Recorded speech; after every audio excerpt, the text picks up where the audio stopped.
Rasulullah sallallahu alaihi wasallam gave us an indication and an easy method for us to be receiving this forgiveness from Allah subhanahu wa ta'ala.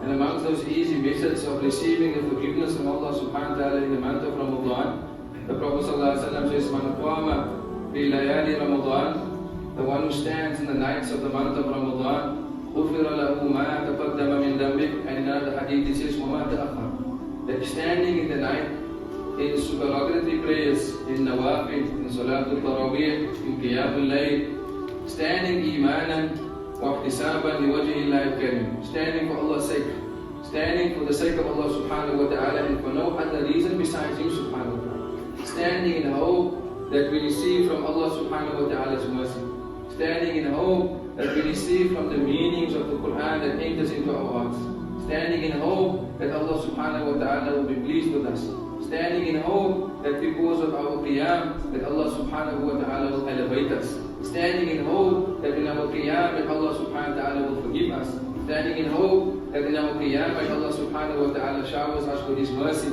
in hope that Allah subhanahu wa ta'ala through the recitation of the Quran and the bowing and the prostration and the qiyam can be resurrected on the day of Qiyamah of those musallin, of those that perform salah for Allah's sake and for no other reason besides Him subhanahu wa ta'ala. May Allah gift us that inshallah. Ameen.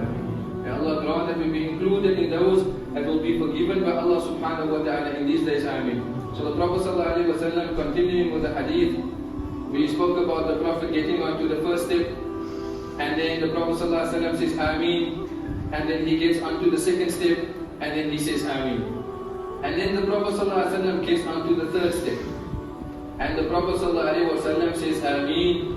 Jibreel alayhi salatu wasalam makes this dua.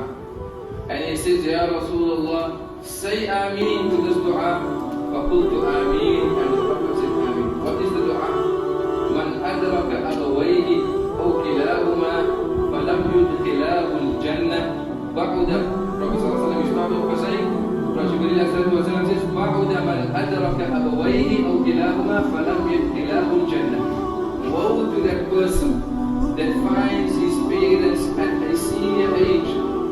And the Prophet goes on, that Jibreel says, or even one of them, and finding them at a senior age, فَلَمْ يَدْخِلَاهُ الْجَنَّةِ, and you do not seek your Jannah from them, they will be far from Allah. May Allah protect us inshallah.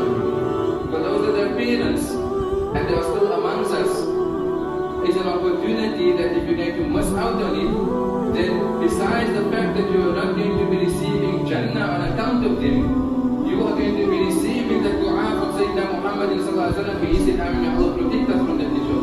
The Prophet said, Ameen for the one, if he is going to be neglectful. Ameen to the person, that means he is going to be in the pits of the fire of Jahannam. Woe can be translated as many things. For it can be the lowest point in the fire of Jahannam. But the Prophet ﷺ is reminding us, and Jibreel is reminding us about how important it is for us to honor and show reverence towards our parents. Previously we mentioned that one of the companions asked Rasulullah ﷺ, Ya Rasulullah, even if they are kuffar,